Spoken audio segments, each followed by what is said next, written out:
हम सरिता दास माहा एखन जे छै से स्वरचित अहाँ सबके एकटा महेशवाणी सुना रहल छी। कनि टिपिकल छै, पता नहीं हैत कि नहीं हैत, तैयो कोशिश कर रहल छी।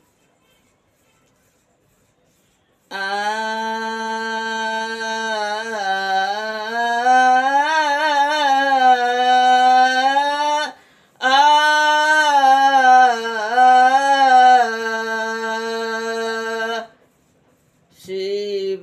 गौरी सब्याहन आबि गेला हे, शिव गौरी हाँ गौरी शिव देखी डरे नुकाय गेली हे, गौरी शिव देखी डरे नुकाय गेली हे, शिव गौरी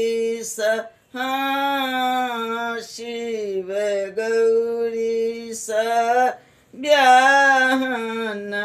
आबि गेला हे, शिव गौरी शिव त्रिपुंडधारी संग में भूत भारी, हाँ संग में भूत भारी, शिव त्रिपुंडधारी संग में भूत भारी, हाँ संग में भूत भारी, हाँ संग में भूत भारी, हाँ देखी भूत के गौरी डेराय गेली हे, देखी भूत के गौरी डेराय गेली हे, शिव गौरी हाँ शिव गौरी ब्याहन आबि गेला हे, शिव गौरी देखै में शिवकारी ऊपर सनागधारी, हाँ ऊपर सनागधारी हे, देखै में शिवकारी ऊपर सनागधारी, हाँ ऊपर सनागधारी, हाँ ऊपर सनागधारी, हाँ देखी नाग के गौरी डेराय गेली हे, देखी नाग के गौरी डेराय गेली हे, शिव गौरी हाँ शिव गौरी हाँ जी हाँ शिव गौरी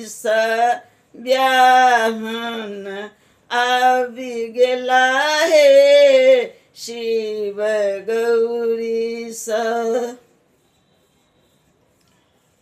कहती सविता प्यारी सुनु जटाधारी, हाँ सुनु जटाधारी हे, कहती सविता प्यारी सुनु जटाधारी,